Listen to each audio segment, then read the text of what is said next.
گفتاری ادبی از سلسله خوانشی بدیعی از روی پوستی داریوش رحیمزاده عشق ناتمام. قسم 28.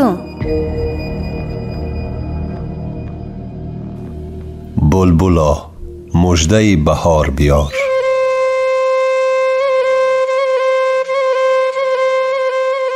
ترجمان نو مؤدبانه ما را ترک نمود. من تیز جامه‌ام را کشیده طلب قیچی یا کارد کردم. ولیشوف از برش کارد خنجر مانند را برآورد. من استر جامه را کشاده نامه را با دو دست ادب به ولیشوف سپاریدم. ولیشوف از پس میز گذشته نامه را ورقگردان کرده به زور به تاجیکی خطشیناس گفت به تکرار. مکتوب را ته کرده احتیاطکارانه در داخل سمکه‌اش گذاشت. از این طرفی میز گذشت. دستم را سخت فشرد. ترجمان جوان را دعوت کرده از این ساعت ساربان از محبس آزاد، اما در مهمانخانه ما زندگی کند، یگان جا نرود. ما با این کس مصلحت داریم. شاید رفیقان دیگر هم خواهشی با ساربان صحبت کردن را داشته باشند. گفت جای استقامت، خورد و خوراک و مناسبت با من کلاً تغییر یافت. نزدیکی بیگاه دو آدمی ناشناس آمده چنگیز را برای چی باشد همان طور مرا دستگیر کرده بردند. دستهایش را پسی پشت بسته کشاله کرده بردند. گرچند این آدم به من سخت بد معاملگی کرده باشد هم از این کار من خرسند نشدم. یک حسیات دلسوزی، نافهمایی نسبت به این حالت در من پیدا شد، مخصوصا زمانی که چشم من به چشم او افتاد و چنگیز حتی سوی من بی تقدیر هم باشد یک نگاهی تأسف انگیز کرد. سرباز چون دید که من از این حالت غمگین شدم گفت سری این نحس آشکار شد. سرش را بیبرد. دیگر باره من او را ندیدم. با گذشت 3-4 روز مرا به یک خانه خردی همان اداره که مانند به حمامی موقت بود برده سر و ریشی دمیده ام را به ترتیب درآوردند.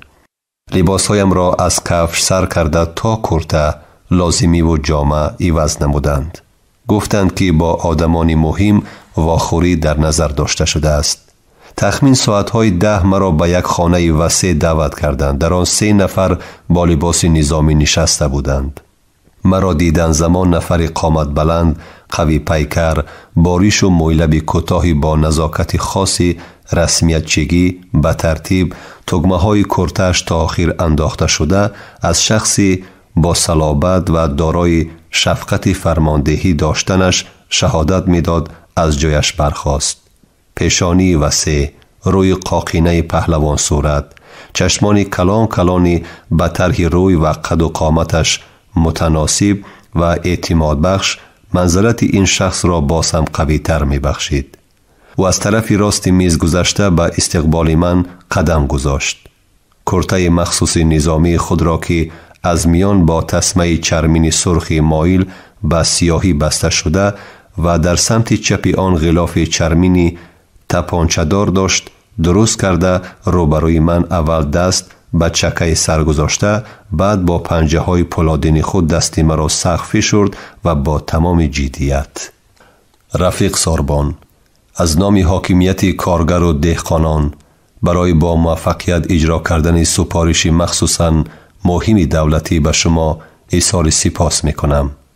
متاسفانه هنگام اجرای وظیفه مهم زوجه‌تان رفیقه خیرامان مصباح الدین تلف یافت. برای این به شما از صدق دل همدردی اظهار می نمایم. بی شبهه حمایه منفعت‌های انقلاب بی قربانی عملا ناممکن است، اما حاکمیت شوروی این خدمت‌های شما را هرگز فراموش نخواهد کرد. شما وظیفه وطن دوستانه خود را جوان مردانه ادا کردید.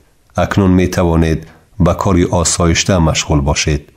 بعد از خویش و اقربای خود خبر گرفتن، ما شما را اولا در مکتب ربفک و بعداً دلخواه سمتی که برای صنف کارگر و دهقان مهم شماریده می شود برای کار راهنمایی و دستگیری می کنیم.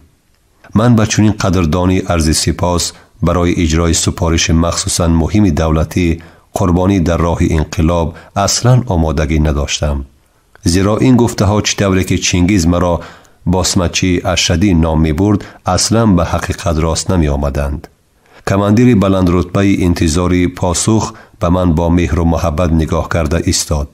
اوضاع من کاملاً حیرت زده بود و عاقبت به زبان بخشش و معذرت به این همصحبت غیر چشم داشتی واقعاً به مرتبه وظیفه وجدانی خود شماریده گفتم: قماندان صاحب، شما البته نامناسب من و زوجه مفقودم را می دانستید.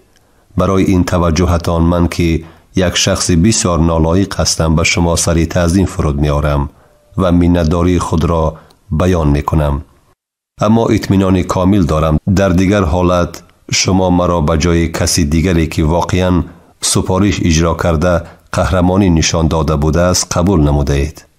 در این مورد اشتباهات جدی جای دارد. این فقیر هیچ یگان سپارشی نداشتم. محض به خاطر اجرای وظیفه دولتی کار نکردم. من آن شخصی نیستم که خدمت ارزنده باعث سپاس جناب عالی کرده باشم. همگی یک بنده پرگناه و برعکس لایق همه گونه جزا هستم. به همین سبب من از شما و از حکومت شما عذر پرسیدنیم. برای هر جزایی که شما به این فقیر سزاوار می دانید آماده هستم. این لحظه مثل گناهکاری که برای درک حقیقت از بیگانگان هم مدد می جوید با آن دو نفر دیگری که با از جا خیستن کماندیر کلان آنها نیز از جا برخاسته بودند نگاهی امداد طلبانه کردم.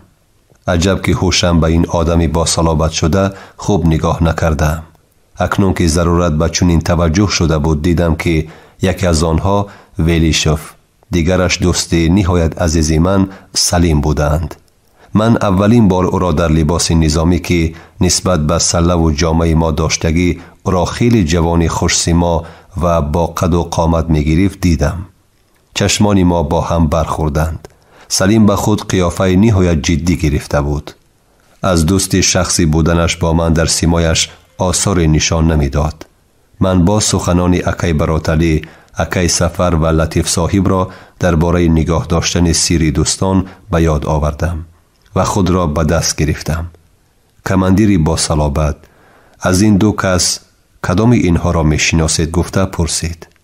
هر دویشان را گفتم من با آهنگ عامیانه. چطور؟ پرسید باز آن شخصی با صلابت. این کس رفیق ویلیشوف، با او در همین جا شناس شدم. او مرا مورد پرسش قرار داده بود. دویمین را همچون همدیه می شناسم گفتم و در دیدگانم اشک چرخ زد و سر خود را خم کردم که دیگرها این حالت مرا نبینند. اما وضع روحی من از چشم کماندیر زیرک پنهان نماند. دیگر چی؟ دیگر هیچ، گفتم سر خود را خم کرده.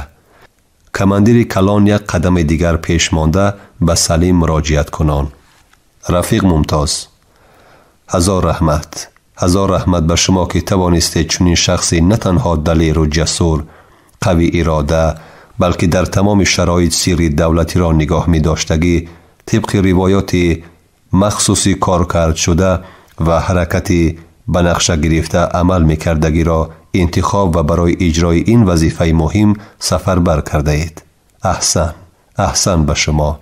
سلیم به این جوان مرد به خاکساری او نگاه کرده هیچ کس گمان نمی کند که او یکی از اشدی ترین دشمنان حاکمیت کارگر و دهقان، قاچاقچی اصیل سلاح و مهمات، اگنت زرخرید رزویدکای انگلیس، پشتیبان جان سپاری حرکت باسمچگی، ظلمه توری علی را که ما سالها باز به مقابل او مبارزه بی نتیجه می بردیم نابود کرده است. بعد کمی فکر کرده ایستاده دستش را به منهش برده سخنش را ادامه داد. البته در اجرای این وظیفه کار کردی نقش زوجه ساربان خانم خیرامان که قطعاً طبق سپارش عمل کرده دشمن را فریب داده بدام افتانده برای نابود کردن آن غداری شوم شرایط مهیا کرده است مهم می باشد. درست، اول باید دشمن را در نقشه خوب کار کرد شده نابود ساخت، بعد به میدان برآمد. در این عملیات علاج دیگر فرضیه مقابل وجود نداشت.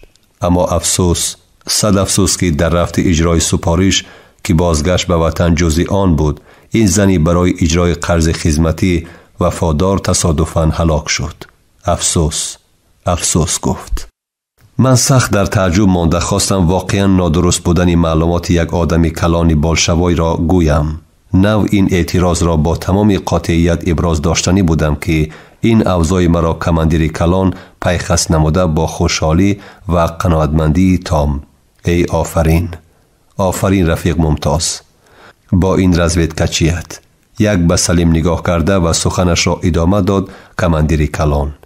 این بچه را چنان آموزانده ای که حتی در پیش ما از آشکار کردن جزئیات این سپارش و مخصوصاً از آدمی دولتی که او را چنین وظیفه دار کرده است سرش را گیری هم قائل نمی شود.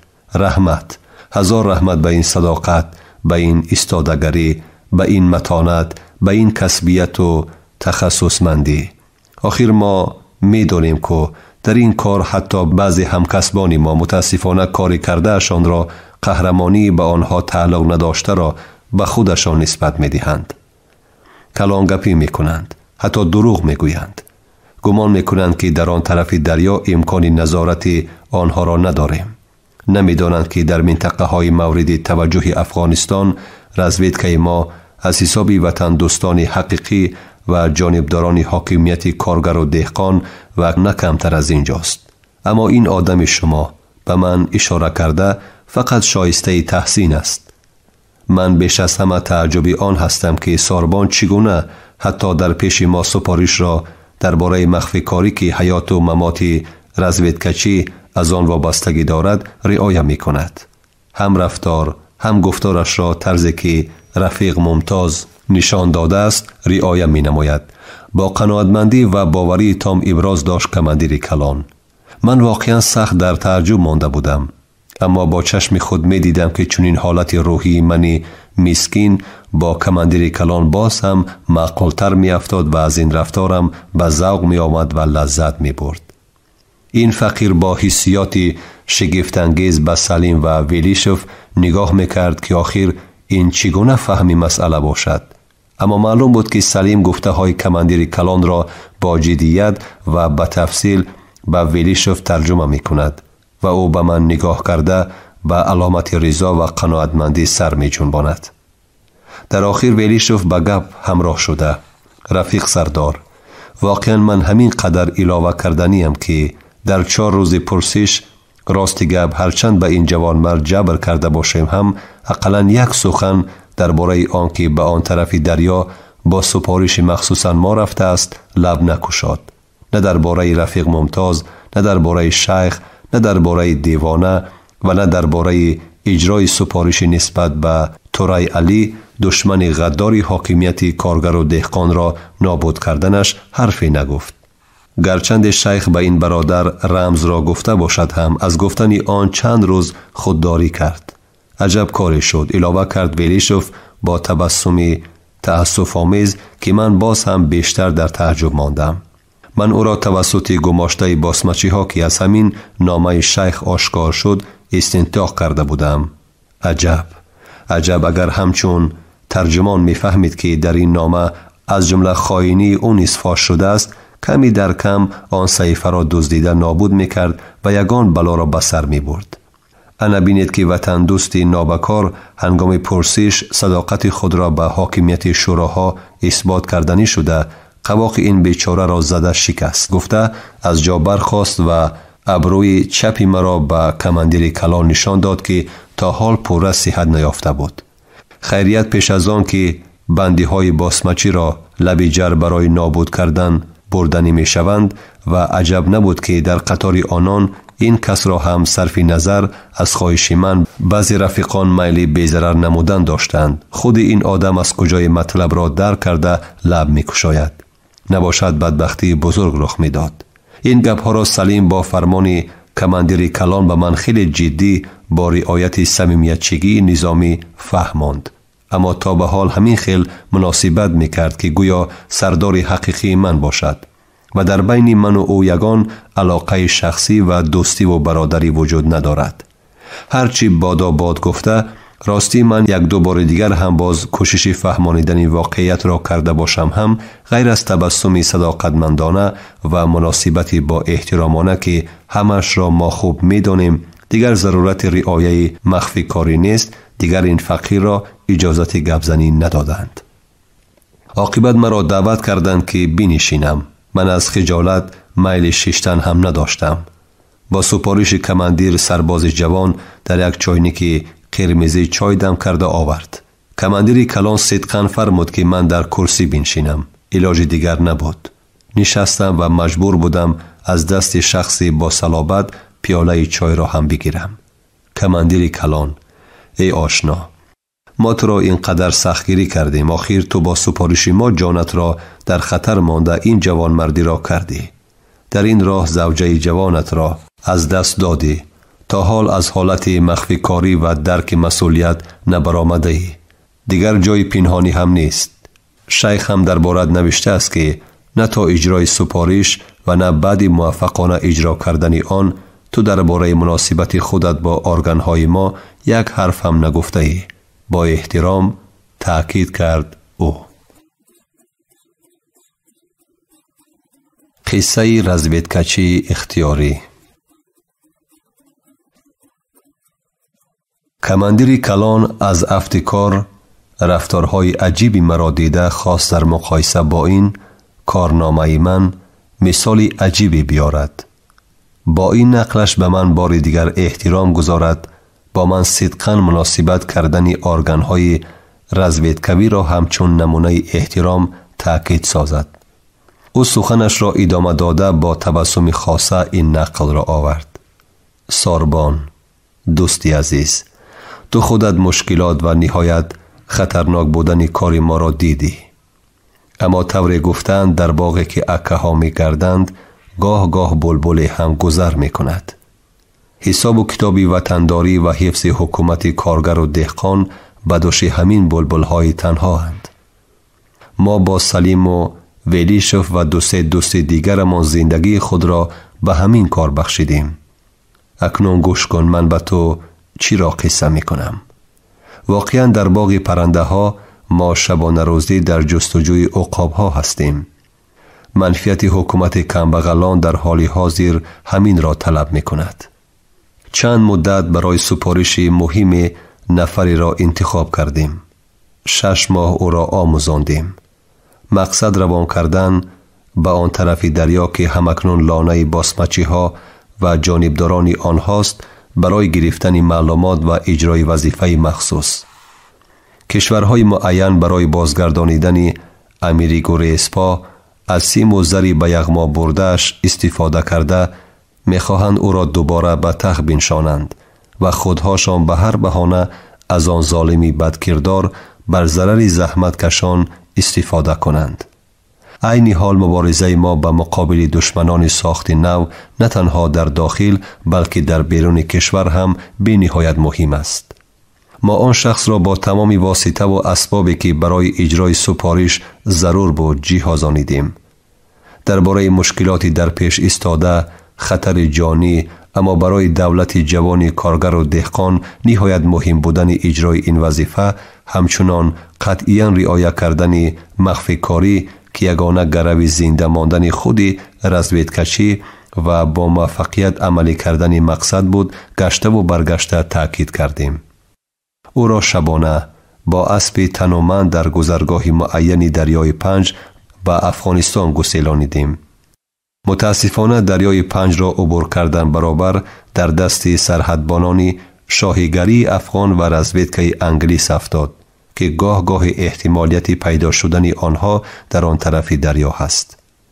در همان شب یکم استنطاق نزدیکی روز پررکی بودند به کدام مقصد از اتحاد شوروی به افغانستان فرستادن، در آن سرزمین در کدام نشانه توسط کدام رزویدکچی های ما چطور وظیفه در نزدش گذاشته شده اجرا کردن را قائل شده خواهش کرده است که او را زنده مانند.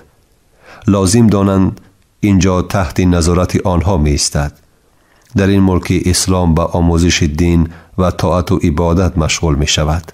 اگر نه او را اجازت دهند بعد چند مدت بازپس به بخارای شرقی بفرستند تا سپارش های آنان را اجرا کند. در این باره از زبان خط هم داده است: انا کار، انا خائنی. درست است که رزویدکه شوروی در قسمت ترکستان نهایت جوان است. ما بسیار وقت به خطاهای جدی راه می دهیم، اما در مثال تو ما رفیقان سرسپرده هم داریم. با اجرا کردن سپارش آنها را تیز به وطن باز می گردانیم که مبادا به جانشان جبر نشود. متاسفانه طور خودت دیدی بعضی رزویدکچیان در این کار جان شیرین خود را از دست می دهند.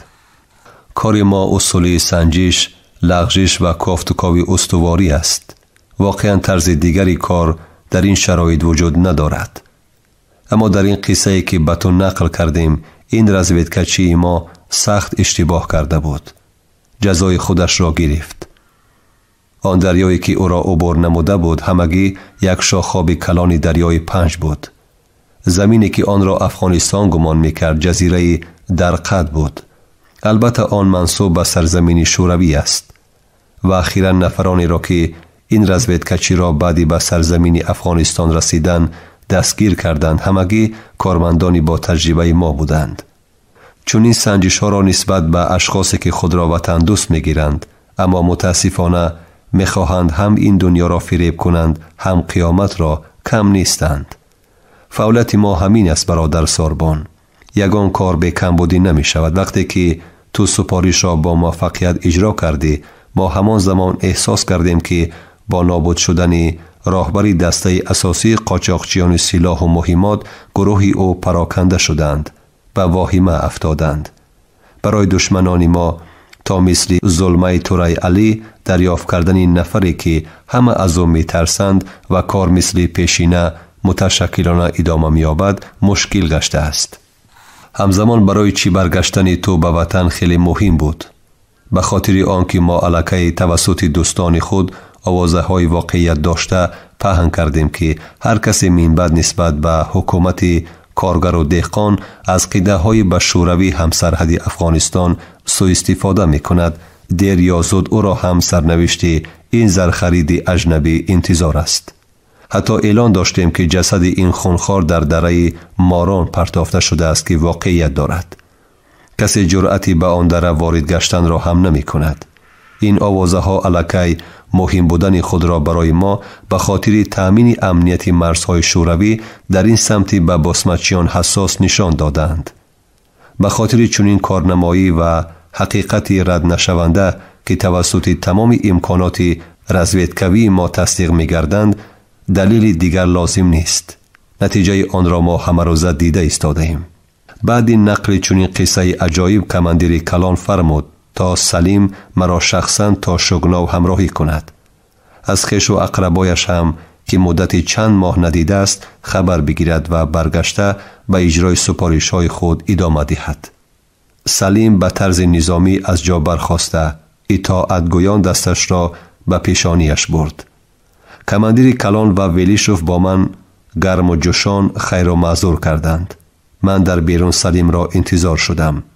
او بعد نیم ساعت با لباس عادی خوش دخت سبک ملکی سله و جامه از آن امارت بیرون شد.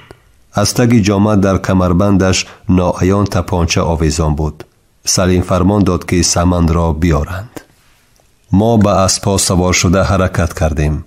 تا خم کوچه دور شدن او پیشا پیش با اسب سرخ چتابی سینه پهن قامت بلند و صغری وسیع با پیشانی قشقه و من از دنبال او ره می پیمودم. وقتی که دفتر اداره سرحدات بولشوی‌ها ها ناپدید گشت سلیم فرمود: ساربان اگر زید نباشی سفر را گرفته راست خانه اکی براتلی رویم. امشب مهمان او می شویم. فردا نصیب براه می براییم. از گبزنی سلیم شیرک شده برابر او اسب دواندم و سوالی را که همکنون مرا عذاب می داد گوش شنو گفتم: سلیم برادری عزیز، آخر برای چی مرا زیر خجالت ماندی و جان خودت را در خطر؟ اکنون یک عمر من عذاب می کشم. خوب می شد راستش را می فهمیدند. دیگر تنی من و تقدیری من. ساربان، جوابهایی که تو دادی به تمام درست بودن. یگان حرف نکم نزیاد. تا وقت زنده هستی همین خیر راست گوی. دروغ نگوی. بعد کمی راه رفتن باز حرکت اسب را سست و راست به چشمان من نگاه کرده. عمل 1000 بار بزرگتر، ارزشمندتر از شعار، وعده، عهده‌داری و سپارش است. آن کاری که تو کردی و نتیجه آن برای مردم عادی هم آن طرف و هم این طرف دریا نهایت سودمند گشت. نشانگر جوهر شخصیت، ننگ و ناموس، جوانمردی، سربلندی و ارجمندی تو است. این هویت شکست ناپذیر را به تو همین سرزمین، همین وطن آموخته است که تو در ملک اجنبی آن را به غرور و جوانمردی نشان دادی. به غریبی، بی‌وطنی و بی‌عدالتی زمانه جسورانه مبارزه برده غالب آمدی. راستی و ماهیت مسئله همین است ساربان. ما درون دیه خاموشانه راه می پیمودیم. این زمان از دور سرودی حزینی به گوش می رسید که سراینده آن با پیام آشنایی دود آه سینه سوزانی مرا تا به فلک رهنمون می ساخت و هم صدای راز دل ناکامی من بود. دلک سودایی، غمی نهان داری، غمی نهان داری. چشمی سر و روی چو زعفران داری، غمی نهان داری. نه نگاه شادی، نه بانگ مرادی، چو فتاده ای دل که ای فغان داری، غمی نهان داری. نه امید یاری، نه با کس قراری، نه زمین جان را هوای بهاری. از سفری آخر چه ارمغان داری، غمی نهان داری. دلک خموشت نه آه و صدای، در ورق دستت نه حرف دعای. بلبل خموش ترانه خوان داری، غمی نهان داری. درد و علم جوشان، سینه ز رشک سوزان. غم دلت کوه است، قلب خون چکان داری، غمی نهان داری. دلک سودایی، غمی نهان داری، غمی نهان داری. چشم سر و روی چو زعفران داری، غمی نهان داری. شما گفتاری ادبی را از سلسله خوانش بدیعی از روی پویستی داریوش رحیمزاده عشق ناتمام در قرائت دلشادی الصمد شنیدید. کارگردان خیرالله فتح‌الله، محرر عابدجان سیدزاده. انجام گفتاری ادبی از سلسله خوانش بدیعی.